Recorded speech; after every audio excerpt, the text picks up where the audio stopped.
is the Vintage RPG Podcast, your source for the best in classic and contemporary RPGs. With your hosts, Hambone and Stu. Welcome to Vintage RPG Podcast, coming at you again from the clubhouse hidden somewhere in the swamps of New Jersey. I'm John Hambone McGuire, and with me, as always, is the founder and publisher of Unwinnable. I once asked him if he prefers his temple elemental evil or of doom, and he said, Hambone, I prefer mine hidden. Stu Horvath. Yeah, probably. Honestly, thinking about it, yeah, I agree with that statement. That's a true statement, Hambo. It's a deep cut Nickelodeon joke for those of a certain age, but if you know, you know. I didn't even really watch that show, but I do prefer it over both Temple of Doom and Temple of Elemental Evil.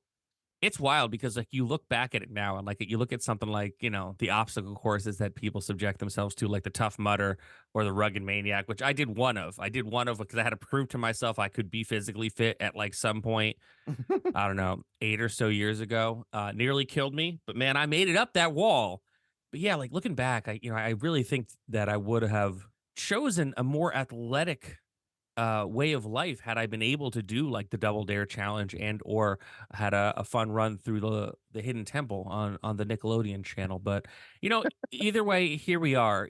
Most of my cardio is done via characters on paper who may or may not survive the encounter. How you doing today, Stu? I'm doing well. I could use a little more coffee, but Yeah.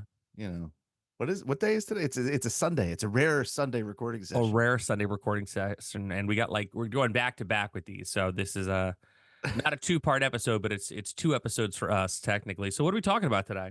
We're talking today about a video game that I have a great fondness for called the Temple of Apshai. Nice. So I first encountered the Temple of Apshai as part of the remake, which is called the Temple of Apshai Trilogy, which came out in 1985. In the box are the original Temple of Apshai, well, the remakes of the original Temple of Apshai, the Upper Reaches of Apshai, and then Temple of Ra, I think is the third one. Curse of Ra, sorry. Oh, it's got to be a curse. Yeah, it's absolutely a curse. And basically what this box did was recreate or build anew the original game, which came out in 1979 and had 2 expansions. It is basically, for all intents and purposes, the first graphical dungeon crawl video game. Richard Garriott, his first game comes out technically maybe first, but like in baggies in like an edition of 10 that came out in 79. It wasn't really available for commercial sale until 1980, but Temple of Apshai was. Right. So 10 people had it and they were writing about it. So technically first. Technically first. And if you want to go non-commercial releases, I think the first one was called Pedit, Pedit 5, which was the name of the executable on the Plato computer-assisted education system, which is a fascinating bit of computer. It was like this inter-school, like you went to the classroom and they had these consoles. They were orange monochrome. They were supposed to be like for educational purposes, but periodically people would make games on them, and that could be run across this sort of localized network, like an early internet. Pedit didn't last long. It was created, and basically the system administrators were like, no, and they deleted it. The torch was picked up by a game that was just called DND, all lowercase.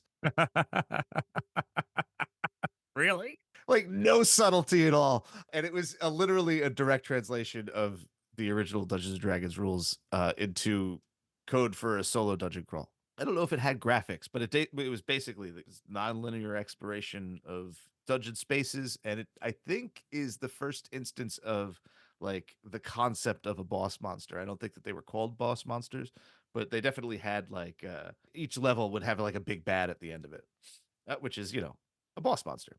That was 1974. So like right when D&D comes out, there are immediately video game versions of it, which I think is pretty emblematic of the era. And Temple of Apshai is basically the same thing. You have a little pixel person, and they walk through this dungeon. I've since played, I have a copy that sort of works for modern computers that's in full color. What I played back in the day was on my Apple IIc, probably in 1986. I think that I got this for my birthday in 1985. So I was turning 7. I might have gotten it the next year. I remember distinctly, and I'll explain why I know that this is very distinct for me in a moment. But I remember distinctly that I got my presents that day after school or whatever, and then we went to the Jade Fountain for dinner, which was the best Chinese food sit down restaurant in the area. You know it. Oh man, I miss the Jade Fountain so much. So like it's been gone for 30 years and I still think about the Jade Fountain. They had butterfly chicken. It was just the way they cooked it. It crisped up on the sides of the chicken, the way they filleted it and fried it. And it was so good. And I could smell it if I think about it hard enough. And it was so weird because like the location of it too, you know? Yeah, and well, you had one. Did you go to the North Arlington one or did you go to the one up in Clifton? The one in Clifton across from the cemetery. Okay, so I was I mean North Arlington was literally the next town over. So like it was just like this weird bank-like building with a one-lane driveway that you had to go down to get to the parking lot, but you had to hope that nobody was coming out of the parking lot from the back Oh yeah. because there was literally only room for one car to get by. Oh yeah. So yeah, Jade Fountain, fantastic place. So I got this for my Apple IIc, which was an old Apple computer, which was green monochrome. To give folks who might be not 45 an idea, the Apple IIc did not have a mouse. It was all keyboard interface. I have a hard time looking back and trying to remember what it was like to use a computer without a mouse because that's how internal to the computer experience mouses have become. Yeah, especially with a game like that. It's kind of like imagining like Dance Dance Revolution for your fingers. Kind of. My original experience was all shades of green, but it did exist in color. I think for the Commodore, and probably I'm not sure what the Atari looks like. It's probably a little bit cruder. But you would walk around these sort of big empty rooms. You had a stat block, and basically you were navigating top down, dungeon maps. And when you got close to something, like it would appear. So you couldn't see a thing from across the room. But like if you got within like 2 or 3 squares of it, like, oh, suddenly there's a giant mosquito in front of me. Oh no. Or like, oh, there's a treasure chest. Interesting that I didn't know that it was there until I was right on top of it. You had commands for different attacks. I think that there was a parry that was completely useless. Let me see. I have the command card. If you hit 0, you rest for 1 turn. Fire an arrow, fire a magic arrow. Attack, thrust, parry. I'm not sure that there's any real measurable difference between those attacks, aside of having to hit 3 different keys. You could walk up to a wall and you could hit E and you'd examine the wall to see if there was a secret door. You had to hit O to open the door. You hit S to search for traps. I don't think that there was any kind of indication of like the radius for that, but it was probably fairly close, just like, because things didn't really exist farther than 10 feet away. You could pick up treasure, you could drop treasure. You could hit Q to listen for monsters. You could be really dumb and hit the exclamation point when you see a monster to try and talk to it. Because that ever works. In fairness, in the West Marches game, they've parlayed twice now, and it has worked pretty well. I stand corrected. H will let you apply a healing salve, which I think is the first time I heard the word salve. Y would let you drink an elixir, which is a Because they already used E. E. Yeah, exactly. So it's a elixir. And and again, probably the first time I encountered the word elixir. And you could save the game. And that itself was an innovation. The first time this game came out back in 1979, it was on tape, which again is another thing that it's just like, I know about tape machines. I never had one, but the idea of tape-based computing is another, like, how'd that work? How was that ever seen as viable? But the tape version of the game, you couldn't save your character. So the original Temple of Apshai, and it carries over to the Temple of Apshai trilogy because the interface is basically identical. You were encouraged to write down your statistics and inventory when you were done with the game, so that when you started, because you couldn't save your character at all. So when you started the game up again, you could go to the innkeeper and input that stuff back into, and he would create your character again fresh, but with all your stuff. And I'm sure that no one ever thought about cheating or changing their ability scores or giving themselves all sorts of cool magic items +5 sword.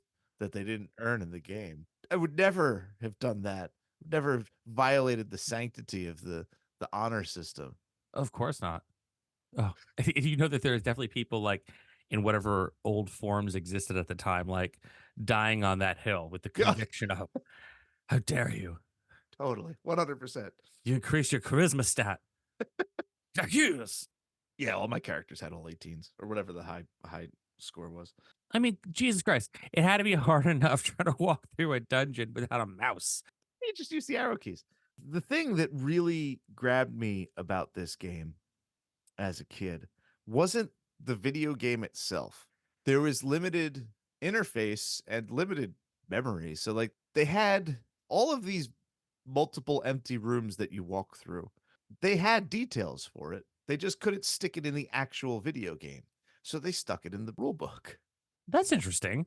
Yeah, so they had enough room to give you a room number when you enter it. Level 1, room number 1 is on page 25 of the manual, which is a very chunky manual. The manual itself is 80 pages. 80 pages. It's a source book. Yeah. The smooth stonework of the passageway floor shows that advanced methods were used in its creation. A skeleton sprawls on the floor just inside the door, a bony hand still clutching a rusty dagger outstretched towards the door to safety. A faint roaring sound can be heard at the far end of the passage. It's good stuff. That's friggin' great stuff. Every single room description in here is gold. Each game, I did the air quotes, has 4 levels. So like there's 4 dungeon levels of Apshai. Upper Reaches is cool because it's not deeper in the dungeon. Level 1 is the innkeeper's backyard. Level 2 is Merlis's cottage. There's a cellar and a monastery. So you're exploring the countryside around Apshai. And then Curse of Ra is like a weird transportation to like fantasy Egypt. I could never figure that one out because I just never felt that there's a lot of secret passages, I think, and I never could get the hang of that when I was 8 playing in monochrome without a mouse. And then the same thing is true of all the monsters. Like all the monsters were like these little sprites, but a lot of them were hard to differentiate. I'm pretty sure that most of the insect monsters all just had the same vague mosquito sprite that you fought. So this book is the thing that I really cherish, partly for the room descriptions because they're so good. I have definitely stolen them for many of my tabletop sessions.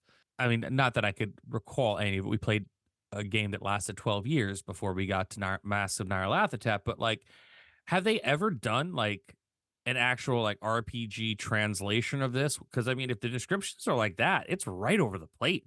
They have not, to my knowledge, and somebody maybe should, but probably the rights are probably eaten up by like Activision squatting on it. So another interesting thing about this, the name Apshai is apparently associated in some way with ancient Egyptian mythology. It's come to be known, I think, in terms of pop culture as a deity associated with insects. Really? Yeah, so Apshai appears as a villain in one of the real Ghostbusters cartoon episodes. And I also believe that he pops up a couple times as a god of insects in both Deities and Demigods and in later Planescape material.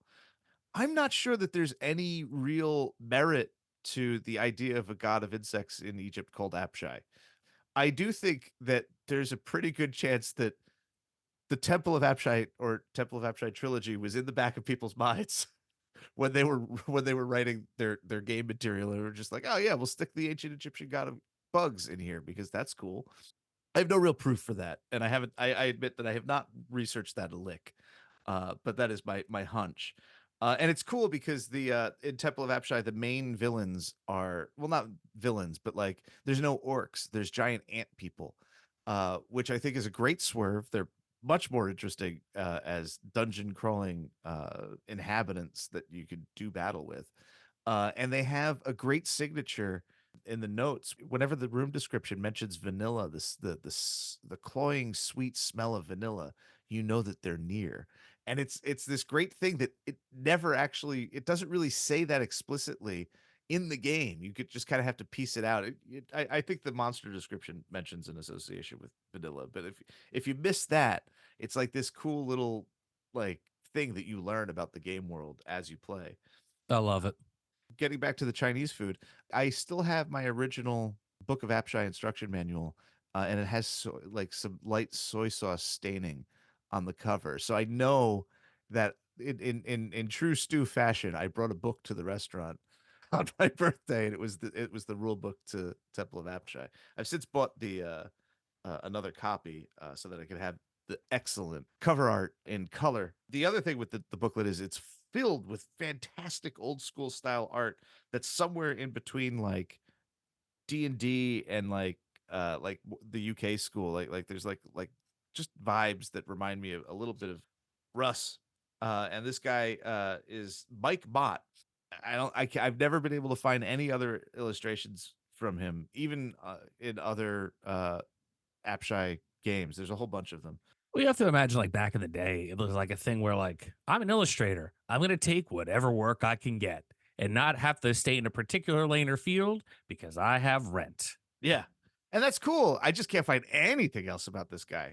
And it's a shame because he does a real bang up job in the instruction manual. And the cover illustration is by Ken Macklin, and I find it to be like the perfect distillation of the dungeon crawl as a concept. That's basically it. You could get it on GOG, and I think that there's also it also exists in some form in the vaporware archives, like earlier versions or ports. I also think that it's super interesting that this game originally came out in 1979, and in 1985 they basically re-released the whole thing with just minor upkeep, and it's still the same game. Like in 6 years, it didn't advance much in terms of like the way the technology was being used, like the way that we had the video card arms race in like the 90s. Everything, every year everything was looking better and playing differently. Yeah, I mean, back then, though, you have to imagine, like, there wasn't a whole lot of technological advancements when it came to, like, home entertainment. Yeah. It was like trying to find something that, one, you could just get to work, two, you could make kind of affordable and still have enough profit to keep the company afloat. Yep. And then everything just started getting cheaper and like less expensive. And then once the NES hit, it was over. I appreciate that slower pace, like I love the fact that 6 years later, they were just like, oh yeah, let's just remake this with like slightly better graphics. Yeah, you And forced maybe to sit with color. it a little bit and enjoy it Yeah. and savor it. Yeah. Like the food you enjoyed at the Jade Fountain on your birthday when you got soy sauce in that awesome book. I mean, that sounds like a good final thought to me. Stu, I feel like we should go home on the episode. Now, where can people find you on the internet? They can find me on Instagram at Vintage RPG. I've already posted about the Temple of Apshai and some of its other spin-offs and expansions. You can find those in the archive. Very cool. You can find me on Instagram primarily at John McGuire RPG, where I will be posting pretty much exclusively. If I'm not posting, getting my friends over for their upcoming Kickstarters for Zine Quest, I'll be posting mostly about mine. Children of Uma, Enter the Dino Knights. I'm launching it on February 13th on Kickstarter. It's the next installment of the Children of Uma storyline. If you like post-apocalyptic vehicles and you love dinosaurs, because who doesn't love dinosaurs? You get to battle as both in Children of Uma, Enter the Dino Knights. That's what I'm putting out for Zine Quest this year from 321 Action Games. Definitely go check that out. If you are in the New Jersey area when this episode airs, the weekend that you're going to be rocking and rolling into February 2nd through the 4th, I will be a surprise special guest at the Level Up Convention at the Delta Hotels by Marriott in Woodbridge, New Jersey.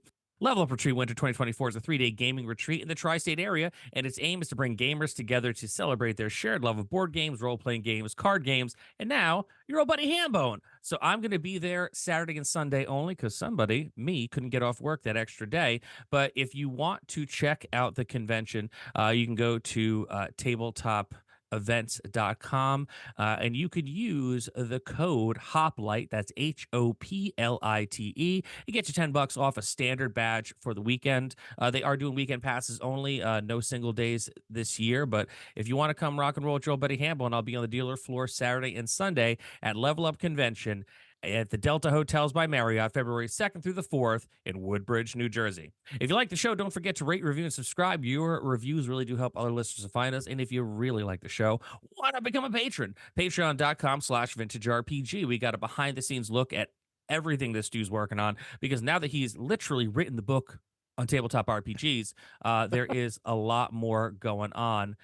We also have a look at anything I'm working on with 321 Action or RPGs in general. We got a killer Discord community that we love to be a part of, and early release episodes every week, some point on like Friday or Saturday, depending on when we record them. It'll definitely be Friday this week because we're recording on a Sunday.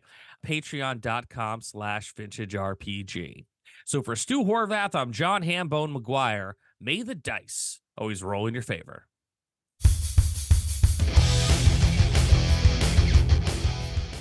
Thanks for listening. Don't forget to like, review, and subscribe to the podcast. Every review helps other listeners to find us. The Vintage RPG Podcast is a ham-fisted production. Music by Dego West. Art by Schaefer Brown. If you like the podcast, you should also consider becoming a patron at patreon.com.